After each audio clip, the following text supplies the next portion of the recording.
In this video, we'll learn how to take your work in progress and turn that into an invoice. From the Matters window, highlight the matter you wish to create an invoice for, then click on the Time and Billing button in the top toolbar. Here you'll see all the work in progress ready to go into an invoice. Next, click on the Prepare Invoice tagging button in the top toolbar.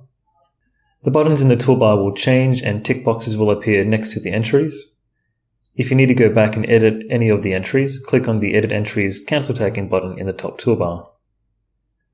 Tag every item you want to place onto your invoice. There's a handy Tag All button in the top toolbar if you want all the entries. Once you've tagged all your entries, click on the Create Invoice button in the top toolbar. This will bring up the Prepare Invoice window. Here we will finalize some details before creating the invoice. SILQ will automatically assign an invoice number, date, and due date. If you need to modify any of these details, you can do so at the top of the window here. Here is the summary with the total located at the bottom. If you need to give a discount or adjustment, you can overwrite the total at the bottom here. Once you're happy with the invoice, click on Save. The Select Invoice Pack window will open up. The document packs in this section here can be generated by clicking on the Generate Document Packs button. If you would just like a Word document version by itself, click on the Generate Invoice Only button.